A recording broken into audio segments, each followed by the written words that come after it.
नमस्कार।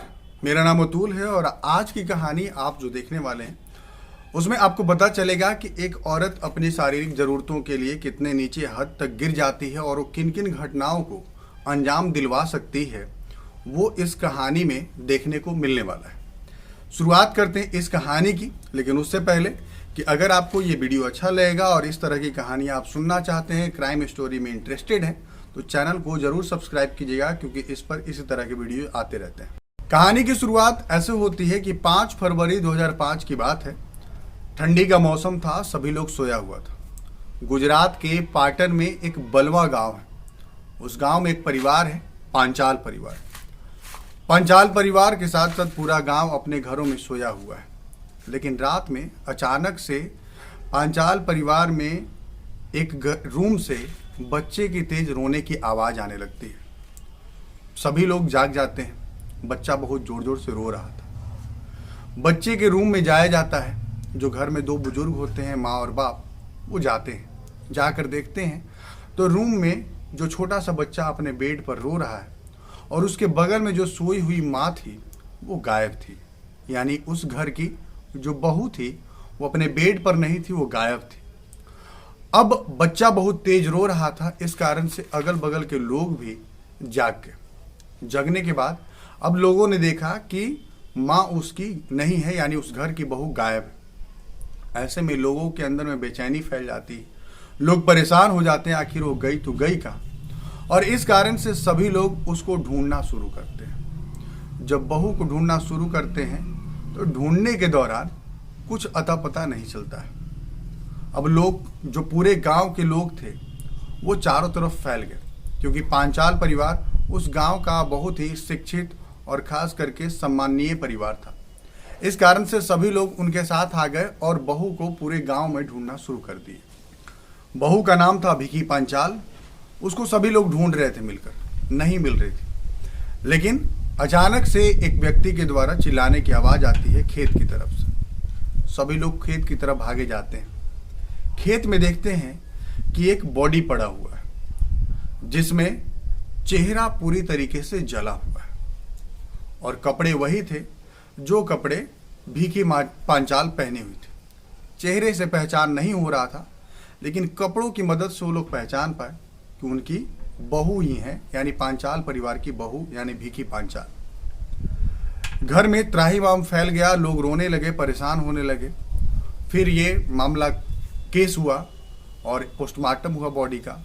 भिकी पांचाल यानी उस घर की जो बहू थी, उसके मायके वाले इस परिवार पर यानी ससुराल वालों पर केस कर देते हैं कि दहेज प्रथा के कारण उनकी बेटी को मार दिया गया। घर में सास ससुर थे और घर का जो मर्द था, यानी कि जो पति भिकी पांचाल का, जिसका नाम प्रकाश था, वो मुंबई में कमाया करता था, तो वो यहाँ पर था नहीं। लेकिन सास ससुर यहाँ थे तो उनकी अरेस्टिंग हो जाती। अरेस्टिंग होने के लगभग 15 दिनों बाद वो लोग छूट जाते हैं और अब ये केस लगातार चलने लगता है। सभी लोगों ने ये मान लिया था कि जो उनके घर की बहू थी उसकी मौत हो चुकी है, उसको स्वीकार कर चुके थे। लेकिन एक लड़ाई चल रहा था, वो लड़ाई था न्याय का। ससुराल मायके वालों के पक्ष से ये क्लेम लगाया गया कि उनकी बेटी को मार दिया गया है दहेज के कारण, जबकि ससुराल वाले काफ़ी अच्छे थे, वो लोग सामान्य परिवार से थे, सम्माननीय थे। इस कारण से वो लोग इस तरह की हरकत को किए नहीं थे। तो वो लोग काफ़ी परेशान रह रहे थे और इसी परेशानी और इसी तरह के केस के मामले के कारण सिर्फ 1 साल के अंदर में, यानी 2006 में, उस घर के जो बुजुर्ग थे, यानी भिकी पांचाल के जो ससुर थे, उनकी मौत हो जाती हार्ट अटैक से। उनकी मौत हो जाने के बाद अब घर में सिर्फ इकलौती सास बच गई थी और एक छोटा सा बच्चा था और साथ में प्रकाश पहले कमाया करते थे मुंबई में, लेकिन वो अब अपने काम को छोड़कर आ गए और अपने बच्चे को लेकर फिर अहमदाबाद चले गए। और कुछ दिनों के बाद उनकी माँ का भी डेथ हो गया, यानी जो सास थी उनका भी डेथ हो गया। अब इस तरीके सिर्फ 2 लोग उस घर में बच गए थे, एक प्रकाश और उनका बच्चा। और उनके बड़े भाई भी थे। हालांकि बड़े भाई अलग रहते थे तो उनका कांटेक्ट नहीं था, तो वो लोग अलग रहते थे। अब इस तरीके से केस चलता जा रहा था, मामले की सुनवाई होती जा रही थी, लेकिन इस पर कोई प्रभाव नहीं था। और कुछ सालों के बाद, यानी कि 2005 में केस किया गया था और 2007 के लगभग में इस केस में कोई सबूत नहीं मिला पांचाल परिवार के अगेंस्ट में। इस कारण से पूरे परिवार को रिहा कर दिया गया और केस खत्म हो चुका था। 2 सालों की लड़ाई चली। अब इस तरीके से अहमदाबाद में प्रकाश अपने बच्चे को लेकर के जा चुका था और वहां पर वो रह रहे थे।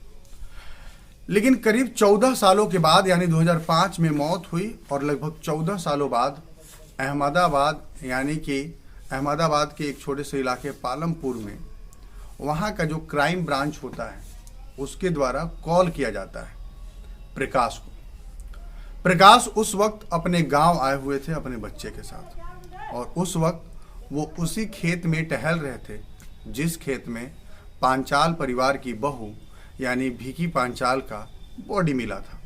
वहीं पर वो टहल रहे थे और इस टहलने के दौरान ही उनको कॉल आता है क्राइम ब्रांच का, जो अहमदाबाद से कॉल आता है। वो लोग कहते हैं कि अगर आपके पास आपकी बेबी का कोई फोटो है तो जरूर भेजिए। इस केस को 14 साल हो चुके थे। प्रकाश के द्वारा यह स्वीकारा गया था कि उसकी पत्नी अब नहीं रही है। 14 साल बीत चुके थे। प्रकाश भी कैंसर से लड़ रहा था, उसको भी ये बीमारी है चुकी थी। अब इस तरीके से जब अचानक से कॉल आता है तो प्रकाश पूरी तरीके से सदमे में आ जाता है कि 14 सालों बाद यानी 2019 में क्राइम ब्रांच के थ्रू आखिर उसकी पत्नी का फोटो क्यों मांगा जा रहा, जबकि उसकी पत्नी का मौत हो चुका है और उसके साथ साथ उस मामले में जो केस हुआ था उसमें भी रिहाई मिल चुकी है। आखिर क्या मामला हुआ?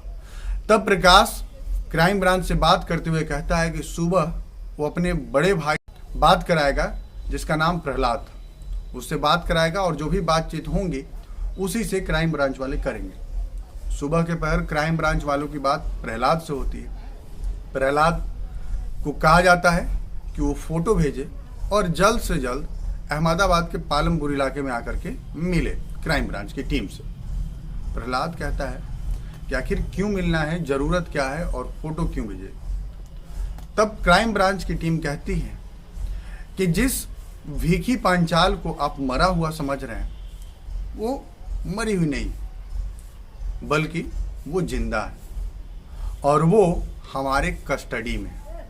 इस बात को सुनने के बाद पूरे पांचाल परिवार में एक बार फिर से तनाव का माहौल बन गया। सभी लोग परेशान हो गए, खुश भी हो रहे थे, उदास भी हो रहे थे। ऐसे में एक अजीब सा माहौल बन चुका था उस घर के अंदर में।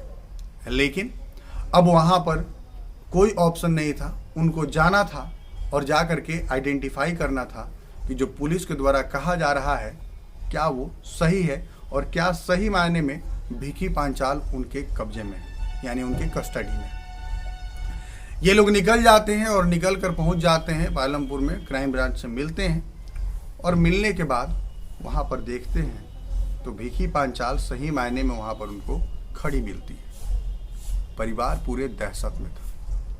इन लोगों को भरोसा नहीं हो रहा था कि जिस औरत को ये 14 साल से मरा हुआ समझ रहे थे वो औरत अचानक से इनके सामने खड़ी थी। क्राइम ब्रांच की टीम अब पूछताछ कर रही थी भिकी पांचाल से और भिकी पांचाल के साथ साथ एक और आदमी था जिससे पूछताछ चल रहा था। अब इस तरीके से अब पूछताछ में सारी कहानी निकल कर आनी शुरू हो गई। सबसे पहली बात ये कि प्रकाश की तरफ से जो कहानी था उस कहानी को सुनते। सबसे पहले ये हुआ था कि जब प्रकाश की शादी हुई थी तो शादी के बाद अहमदाबाद रहा करता था। अपनी पत्नी को भी अपने साथ अहमदाबाद ले गया, लेकिन इसकी पत्नी अहमदाबाद में रहने को तैयार नहीं हुई और बोली कि उसका मन यहाँ नहीं लग रहा। इस कारण से वो गांव पर ही रहना चाहती। प्रकाश भिकी पांचाल को बलवा गांव पहुंचा दिया यानी अपने गांव में अपने माँ बाप के पास, यहीं वो रह रही थी। और इसी दौरान वो लगातार अब प्रकाश पर दबाव बनाना शुरू कर दी कि उसका बहुत बेहतर कमाई हो नहीं रहा है अहमदाबाद के अंदर में। इस कारण से उसके कुछ रिलेटिव हैं मुंबई में, वहां पर जाकर वो काम करे। और बहुत ज़्यादा दबाव बनाने के बाद प्रकाश अब चला जाता है मुंबई और वहीं पर फैक्ट्री में काम करने लगता है। और भिकी पांचाल जो थी वो यहाँ पर अपने ससुराल यानी बलवा गांव में थी। लेकिन इसी दौरान वो कई बार अपने मायके गई। मायके में उसको एक इंसान से लगाव हो जाता है। इसको आप लस्ट कह लीजिए, शारीरिक आकर्षण कह लीजिए, या फिर आप एक पति की कमी कह लीजिए। इस कारण से उसका उस व्यक्ति की तरफ आकर्षण हुआ और उस आकर्षण के कारण वो धीरे धीरे उसकी तरफ आकर्षित हो गई और दोनों के बीच में एक संबंध बन गया। संबंध इतना गाढ़ा बना कि दोनों ने निर्णय लिया कि उनको अब साथ रहना है। अब ऐसे में सवाल ये था कि आखिर वो साथ कैसे रह सकते हैं। जब पुलिस की टीम उस व्यक्ति से यानी कि विकी पांचाल जिसके साथ रह रही थी अपने मायके में, उस व्यक्ति से जब पूछताछ करने लगी तब वो बताया कि विकी और मेरा संपर्क दोनों का हुआ और दोनों का संपर्क होने के बाद दोनों हम एक दूसरे के क्लोज आ गए और हमने निर्णय किया कि हम एक दूसरे के साथ रहेंगे। ऐसे में हम लोगों को ज़रूरत था कि कुछ ऐसा करना जिससे कि परिवार की किरकिरी भी ना हो और हम लोग एक दूसरे के साथ रह भी लें। और इसी कारण से हम लोगों ने एक प्लान बनाया। प्लान ये था कि कोई ऐसा व्यक्ति आए, कोई ऐसा शरीर के आकार वाला कोई ऐसा औरत आए जिसको हम लोग मार दें और उसको कपड़ा पहना दें भीखी वाला और उसके बाद भीखी को वहाँ से गायब कर देंगे। इस तरीके से परिवार वाले भी समझ जाएंगे कि भीखी की मौत हो चुकी है और फिर हम लोग आसानी से बिना किसी क्लेम के एक दूसरे के साथ रह पाएंगे। और इसी प्लान के तहत भीखी के द्वारा जिस बलवा गांव में वो अपने ससुराल में रह रही थी वहीं पर एक मानसिक रूप से विक्षिप्त एक महिला रहती थी। उस मानसिक विक्षिप्त महिला को अपने बातों में फंसाती है, अपने यहाँ खाना पीना खिलाती है और उसके साथ थोड़ा सा नज़दीकी बढ़ा लेती है। और तब क्या होता है कि ये लोग फिर अपने प्लान को अंजाम देते हैं। मायके में जो लड़का था जिसके साथ विकी का संपर्क था, वो लड़का 5 फरवरी की रात में 3 और लोगों को लेकर के आता है और आ करके उस बलवा गांव में जहां पर इन लोगों को मिलना था उस खेत में इंतजार करने लगते हैं। भीखी जो कि उस मानसिक विक्षिप्त महिला को रात में बुलाती है अपने घर पर, कहती है कि जब वो रात में आएगी तो उससे बातचीत करना। वो रात में आती है और फिर भीखी जब रात में आ जाती है वो महिला तो भीखी अपने कमरे से निकलती है और उस महिला को लेकर के उस खेत में पहुंच जाती है। उस खेत में पहुंचने के बाद जो 3 लोग आए हुए थे उसके मायके से, वो सभी मिलकर उस मानसिक विक्षिप्त महिला का गला दबा देते हैं और गला दबाने के बाद वो जो है मर जाती है और उसके बाद उसके चेहरे को किरासन तेल से जला दिया जाता है और इतना जलाया जाता है ताकि उसका चेहरा पहचान में ना आए। और फिर भीखी अपना कपड़ा उतार करके उस महिला को पहना देती है, उसके कपड़े को लेकर के ये लोग वहाँ से चले जाते हैं।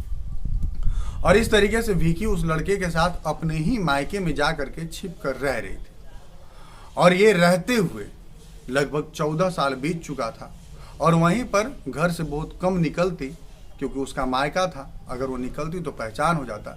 इस कारण से घर में ही रहा करती थी अधिकतर समय और ये दोनों रह रहे थे। लेकिन ये मामला तब खुला जब जिस लड़के के साथ विकी रहने गई थी वो लड़का एक चोर था और वो अहमदाबाद में एक बार चोरी करता है कुछ पैसे का और जब पुलिस ट्रेस करती है तो उस लड़के को पकड़ लेती है और उस लड़के को पकड़ने के बाद जब अरेस्ट कर लेती है पुलिस और पूछताछ शुरू करते तो पुलिस के कड़ी पूछताछ के बाद जितने भी उसके गुनाह होते हैं सारे गुनाहों को कबूल कर लेता है।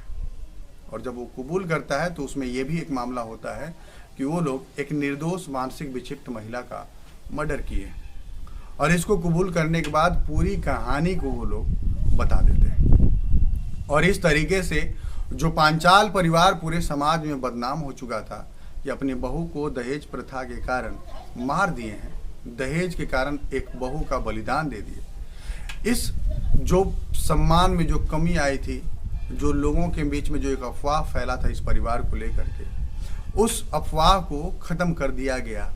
इस तरीके से एक प्रकृति जब चाहा तो प्रकृति ने उनके ऊपर में ये रहम किया और उसके बाद जो उनके ऊपर लगा हुआ दाग था वो दाग झूल ख़त्म हो चुका था। और इस तरीके से अब लोगों के पता चल चुका था कि जिसको दहेज हत्या में फंसाया गया था एक्चुअल में वो बहू अभी तक गांव से फरार थी और भागी हुई थी और किसी और लड़के के साथ यानी अपने आशिक के साथ जाकर चुपचाप रह रही थी, जिसमें ये लोग सजा काट लिए और इन लोगों की इतनी किरकिरी हुई और सामाजिक प्रतिष्ठा इतनी कम हो गई थी। और इस तरीके से क्राइम ब्रांच पूरी कहानी को सुलझा लेता है और जो पांचाल परिवार था उनका सम्मान फिर से लौट आता है और फिर से एक बार समाज में एक बेहतर पहचान के साथ ये जीना शुरू कर देते हैं। और वो जो गुनाहगार यानी कि भीखी, पांचाल और उसके साथ साथ जो उसके आशिक और जो 3 लोग थे, उन सभी लोगों की अरेस्टिंग हो जाती है और उनको सज़ा दे दिया जाता है।